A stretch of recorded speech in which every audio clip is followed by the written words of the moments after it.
இப்போலாம் பார்த்தீங்கன்னா TV, fridge, washing machine, mixie, grinder இல்லாத வீடே கிடையாது. மேக்ஸிமம் இது இல்லாத வீடும் இருக்குது. அப்போ அவங்க பக்கத்தில் இருக்க எதிர்பார்ப்பாங்க.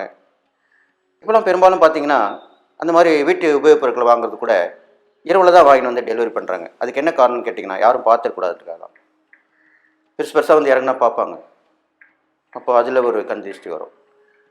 இப்போ இதெல்லாம் வந்து அந்த அறிகுறிக்கு தெரியறதுக்கு உண்டான இதுவாக இருக்குது. அப்போ என்ன ஆகும்னா உங்களுக்கும் உடம்பு வந்து சோம்பலாக இருக்கும், அசதியாக இருக்கும், எந்த வேலையும் செய்ய முடியாமல் இருக்கும், எது சாப்பிட்டாலுமே டைஜஷன் ஆகாமல் இருக்கும். என்ன ஃபுட் பாய்சன் ஆகிடுச்சோ, இல்லை வேறு எதுனா உடம்புக்கு ஏதாவது ஃபீவர் வர மாதிரி குளாக இருக்கும் அப்படின்லாம் போய் பார்ப்போம். ஆனால் அங்கே ஒன்றுமே இல்லைன்னு தான் சொல்லுவாங்க. இதுக்கும் அந்த டெஸ்டிங் பண்ணணும் நீங்கள். அப்போ பார்க்கும்போது ஒன்றுமே இல்லைன்னு சொல்லிட்டா தான் அப்போ கண்டிப்பாக இது இருக்குதுன்னு அர்த்தம்.